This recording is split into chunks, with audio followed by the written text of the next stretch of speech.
Donc, trouver un indice de réfraction, avec la loi de Snell-Descartes. Donc, quand on applique la loi de Snell-Descartes, on a un rayon qui s'appelle le rayon incident. Rayon incident. On a un rayon incident qui arrive sur une surface de séparation entre deux milieux. Donc le rayon incident circule dans le milieu 1 qui a pour indice de réfraction N1. La surface ici, c'est la surface de séparation entre les deux milieux, qu'on appelle aussi dioptre. Et donc le rayon incident va traverser la surface de séparation entre les deux milieux. Donc les deux milieux doivent être des milieux homogènes et transparents, parce que sinon il ne laisse pas passer la lumière. Et il va ressortir avec un rayon réfracté. Donc ça c'est le rayon réfracté. Voilà, et donc on a ici une normale, c'est-à-dire une droite qui est perpendiculaire à la surface de séparation. Donc ici c'est la normale. Bon, bien sûr cette normale est juste imaginaire, hein, j'ai fait des pointillés. Et on définit des angles. Ici on a l'angle I1 qui est donc I1, on va dire que donc c'est l'angle de réfraction. Non, en fait, c'est pas vrai, c'est I2, l'angle de réfraction. Et ici, I1, c'est l'angle d'incidence. L'angle d'incidence. Voilà. Et donc, ces angles sont toujours donc l'angle entre le rayon incident et la normale pour l'angle d'incidence, et l'angle entre la normale et le rayon réfracté pour l'angle de réfraction. Donc on a un milieu 1, un milieu 2 avec les rayons qui circulent, qui rencontrent la surface de séparation, et donc ce rayon va être dévié. Chaque milieu a un indice de réfraction. Donc l'indice de réfraction, si on veut le calculer, c'est égal à la vitesse de la lumière dans le vide divisé par la vitesse de la lumière dans le milieu en question. Voilà. Et nous ici, le but c'est de trouver un indice de réfraction d'un milieu grâce à la loi de Snell-Descartes. Donc que dit la loi de Snell-Descartes? Quelle est la relation entre ces deux angles d'incidence et l'angle de réfraction?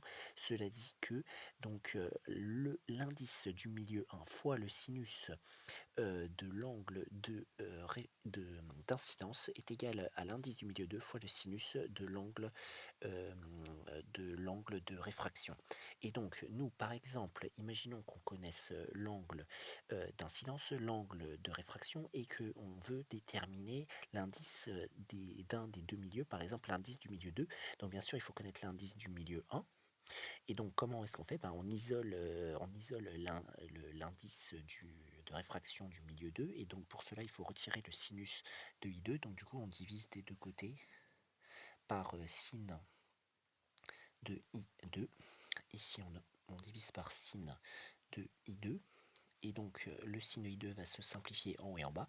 Et on va donc avoir isolé le N2 tout seul d'un seul côté du signe égal. Et donc, on aura N2 égale N1 fois sin I1 sur sin I2. Et donc après, on n'a plus qu'à calculer en remplaçant par les valeurs de N1, de I1 et de I2 pour trouver l'indice du milieu 2. Donc souvent, c'est comme ça qu'on peut déterminer avec une expérience eh bien, l'indice d'un milieu en faisant l'indice de réfraction d'un milieu en appliquant la loi de Snell-Descartes. Et donc, par exemple, là, justement, on a un exemple. Donc, il demande de déterminer l'indice de réfraction du milieu 2, qui est N2. Et on nous donne les données. On nous dit que l'indice de réfraction du milieu N1, c'est 1, qui est d'ailleurs l'indice de réfraction généralement de l'air ou du vide. Et donc, on nous dit que aussi l'angle d'incidence est égal à 45 degrés et l'angle de réfraction est égal à 33 degrés. Donc, pour cela, on applique la formule de Snell-Descartes. Donc normalement on peut dire bon, d'après la loi de Snell-Descartes pour la réfraction, réfraction parce qu'il y a une autre loi pour la réflexion qui est un peu plus simple et donc du coup, ça va nous donner donc, on peut réécrire la formule n1 sin i1 égale n2, sin i2, voilà et nous on cherche n2 donc comme d'habitude, comme avant, on va isoler, n2 en passant sin i2 de l'autre côté, donc en divisant des deux côtés par sin i2, et ça va donner donc n1 sin i1 sur sin i2.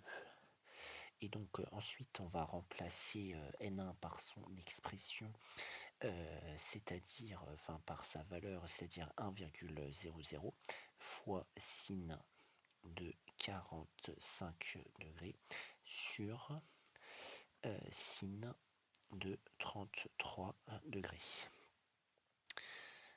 Donc normalement quand l'angle de réfraction est plus petit que l'angle d'incidence, eh bien généralement l'indice du milieu 2 va être plus grand que l'indice du milieu 1, donc c'est ce que l'on va vérifier. Donc nous allons passer au calcul. À la limite, sinus de 45 degrés c'est connu, c'est égal à racine de 2 sur 2 puisque c'est sinus de pi sur 4, donc fois racine de 2 sur 2 sur sin donc de 33 degrés. Bon par contre ça c'est moins connu.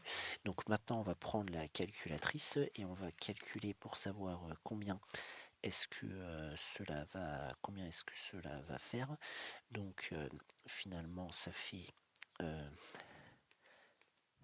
racine de 2 divisé par 2 égale, et ensuite divisé par donc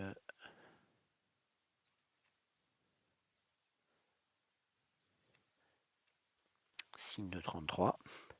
Et donc là, on trouve 1, 29 et 8 et plein de chiffres après. Donc du coup, on garde le bon nombre de chiffres significatifs parce que ici, donc on prend celui de l'indice 1 qui est de 3 chiffres significatifs.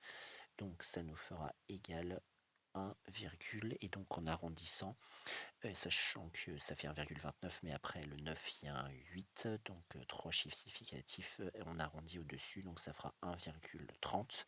Donc l'indice de réfraction du milieu 2 est bien plus grand que l'indice de réfraction du milieu 1, donc on peut réécrire n2 égale 1,30 et on a déterminé l'indice de réfraction d'un milieu en utilisant la loi de Snell-Descartes en isolant l'indice de réfraction du milieu 2. Donc voilà.